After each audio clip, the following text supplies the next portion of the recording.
Hello and welcome back to another rereading of the first 60 articles from IndustryBroadcast.com. Today's brings us Ethan Kennerly for the first time, a man who has developed 5 massively multiplayer online games in the US and Korea. His titles range from producer, game designer, all the way to community relations. Since 1997, he has been innovating MMORPGs, designing and scripting player-driven religions, politics, events, multiplayer quests, arenas, creative contests, fairs, and other features. For a more in-depth look into his work, check out his blog at www.finegamedesign.com. A reminder before I get going on today's article that you can follow us on Twitter at twitter.com/IB podcast or like us on Facebook at facebook.com/industrybroadcast. So without further ado, let's dive into this article. I'm your host, Ryan Wienko, and this is Industry Broadcast.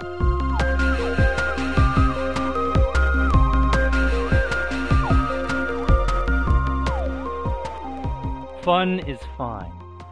Towards a Philosophy of Game Design, written by David Ethan Kennerly on June the 22nd, 2003.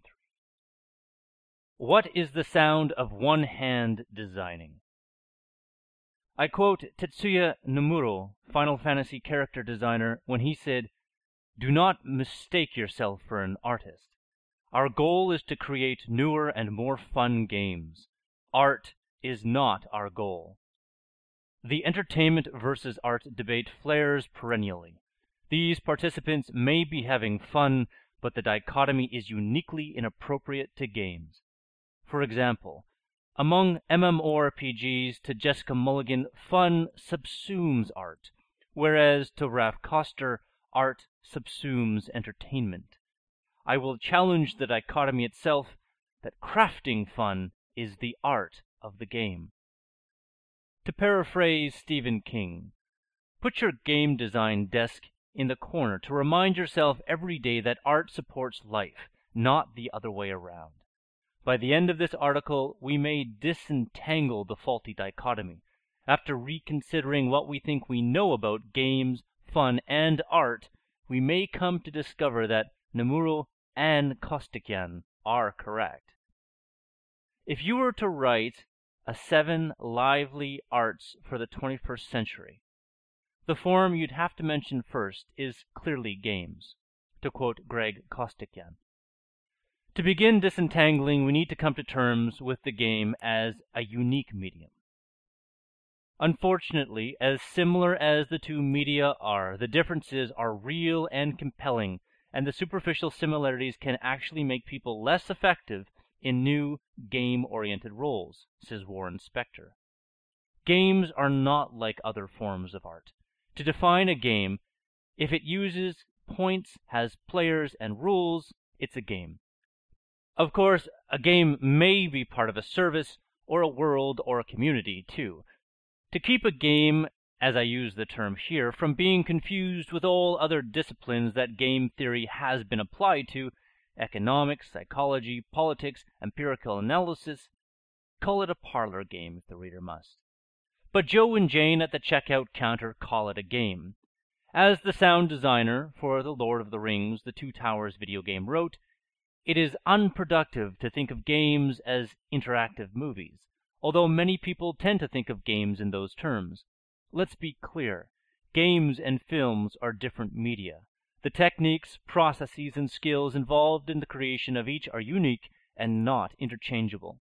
The metrics by which each is judged are also different, meaning that many of the properties that make for a good film would lead to a lousy game, and vice versa. Narratives, which includes most games and films, differ dramatically. Because games don't tell stories, players tell stories. A narrative is a passive experience. One watches and feels but does not do. The audience is not the actor. In a game, however, the audience is both the watcher and the actor. Herein lies a conflict of purpose. The author of a narrative must control the lives of the actors, whereas the designer of a game must abdicate control. To paraphrase Will Wright's first advice for a budding game designer, Games are about players having fun, not about writers solving the narrative problems they want to solve. Part of the problem is that an intellectual property rarely links a fine narrative to a fine game. Dungeons & Dragons is not J.R.R. Tolkien's In the Medium of a Game. American McGee's Alice is not an adaptation of Lewis Carroll in the medium of a game.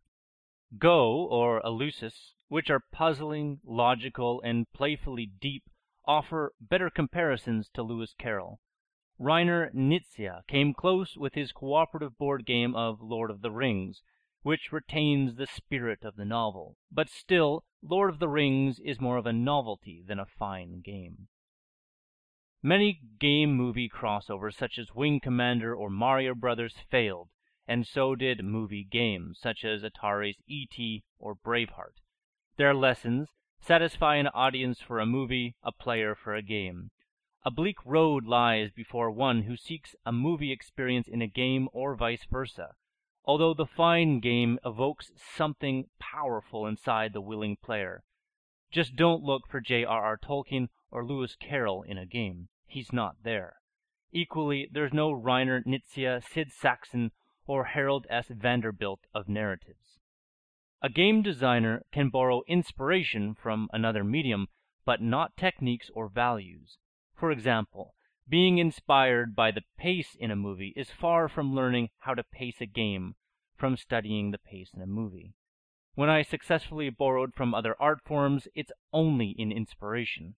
To fail to understand this may create a scenario where game development is turning into a circus. Costs are skyrocketing, users get bored faster than ever before, and the development of truly new games, new ways of having fun, has all but stopped, to quote Mr. Yamauchi, former president of Nintendo.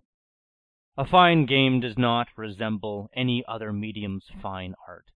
To give some extreme examples, what fine movie resembles Choo Choo Rocket? It defies the quality of the other arts. It lacks story, depth, and eye candy, yet it's still a fine game. Fun comes in different flavors: chess, kung fu chess, Choo Choo Rocket, Bust-A-Groove, Bomberman, Pac-Man, Lost Cities, and more. Each is an active, controlled, enjoyed experience.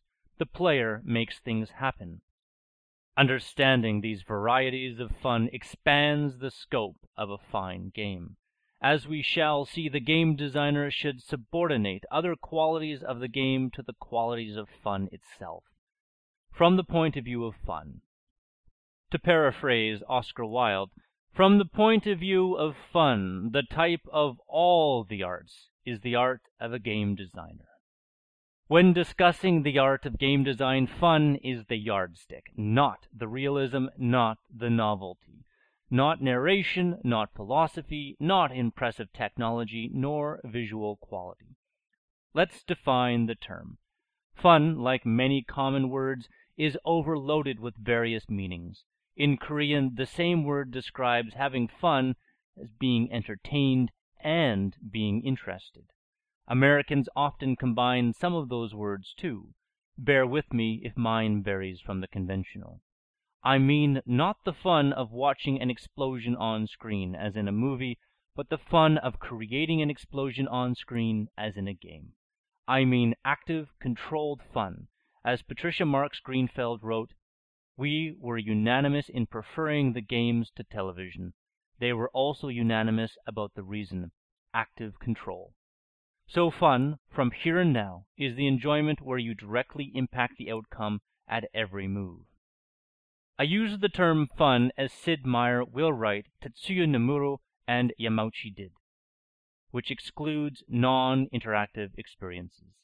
In a painting, song, movie, book, or television episode, the audience does not, within the course of the episode, alter the outcome of the episode. In a fun, fine game, the player alters the outcome with every move. Many game designers have broad interests, yet while musing on realism, virtual, this and that, multi-protagonist storytelling, is fun system architects. The art of game design is to produce what is fun for the player. Sid Meier cleverly put it in several interviews since at least the mid-1990s, if not earlier. For example, an interview with Richard Rouse III, "We have, amongst our rules of game design, the three categories of games. There are games where the designer is having all the fun, games where the computer is having all of the fun, and games where the player is having all of the fun. And we think we ought to write games where the player is having all of the fun." A professional game designer who sells games to a player ought to follow Sid Meier's lead and attempt to design games of the third kind. Diverse industry professionals agree, from story consultant Brad Kane, where he says, "Last but not least, games must be fun. No amount of emotional depth will save a game that is boring." To online world designer Star Long, "Fun should always win over realism. These are games after all." To indie developer Perry Board, "Don't forget fun for the player. Your overall objective is to provide enjoyment. Everything you do should somehow be centered on this goal." To pencil and paper designers Monty Cook, Jonathan Tweet, and Skip Williams, "They are all powerful motivators. So of course is fun. Never forget that last one." To board game designer Rainer Nietzsche, "The game is just a platform for the people's enjoyment. Invoking fun does not require a fine game, but a fine game does necessarily invoke fun." An upward spiral. Humanity has advanced, and when it has advanced, not because it has been sober, responsible, and curious, it has been because it has been playful, rebellious, and immature. It would not do well to exclude fun, at least a few of its well-mannered incarnations, from sacred experiences. Fun, we shall see, is a precious instinct. Game playing has roots older than the human species itself. Young mammals play. They don't have specific rules, and they're not games, but mammalian play behavior shares more in common with human game behavior than movie watching shares with playing a game. Play behavior may even be connected to the evolution of intelligence. Darwin's early description of evolution resembles a game, where we generally recognize our instinct to play as a feeling of fun. If so, then fun is not low. It evolves sophisticated strategies. The old adage of a fine game, a minute to learn, a lifetime to master, is true because strategy begins simple and becomes complex. This same instinct is a compelling force towards science and art. Fun is a root of creativity. Einstein began math only after his uncle introduced him to it, as a game of an investigator capturing a wily thief. Discovering the nature of light in a gravitational field is not a simple pleasure, yet fun may have been its original fuel. Feynman won the Nobel Prize when he was pursuing a thesis that he described as the sort he enjoyed. He had fun at. In a fine game, fun intersects fine art. By fine art, I mean basically great art. Fine art is the final art, or the most perfect of the arts. There is a quotation, "The more I study, the smarter Aristotle gets." In a fine game, the more the player studies, the deeper the game gets. Once a player knows the perfect strategy in a game, such as tic-tac-toe, no amount of play will reveal a better strategy. When the game ceases to teach the player a new lesson, the game stops being fun. The mind engages in a process of learning in an education about a special system when playing a game. When perfected, there is nothing new to learn. Whereas in Lost Cities, Go, or any fine game, each iteration teaches a new lesson, new strategies unfold, and the weaknesses of old strategies appear. This is the kind of wonder that precedes discovery. This shares the impetus of science and art. So fun is the art of the game. It is a high goal. It is noble. It is not necessarily base. It is not necessarily a simple pleasure. Whosoever plays earnestly at a fine game ascends an upward spiral of intelligence. Even the strategies for choosing playing strategies evolve. The enabling goals within the span of the game themselves change, and once so involved, one is learning. To be able to be caught up in the world of thought, that is to be educated. Playing the human condition. To quote Sting, "He deals the cards to find the answer, the sacred geometry of chance, the hidden law of a probable outcome, the numbers lead a dance." Paul Schwantz was once looking for something finer than the experience he had in some games. He asked, what does interactive entertainment have to offer that can be compared to something like Steinbeck's Of Mice and Men, Coppola's The Godfather, or Shakespeare's Hamlet? Ralph Koster, an MMORPG creative director, held a similar opinion. He asked, if we want to go on a crusade to fix something, how about we fix the fact that your average cartoon does a better job at portraying the human condition than our games do? A fine game does portray the human condition. Here are 3 examples: spades, 7-card stud poker, and chess. Like Steinbeck's classic Of Mice and Men, spades is a 2-player struggle of the lower-class worker invented around the Depression era in the United States. It has been enjoyed for many decades by working-class men in situations much like Steinbeck's characters. In the game, the partners bid on what points they can make, not unlike such the plight of the Depression, and post-industrial labor in general. I don't think it was a coincidence that my army mates at multiple duty stations played spades during downtime. A good spades player learns a lot about the condition of the post-industrial service-oriented laborer. He learns that self-evaluation and teamwork trump individual excellence. 7-card stud poker is the penultimate game of American business. Poker teaches the art of statistical speculation and bluffing. The movie Pirates of the Silicon Valley was fond of depicting Bill Gates as a good poker player in college as a foreshadow to his business success.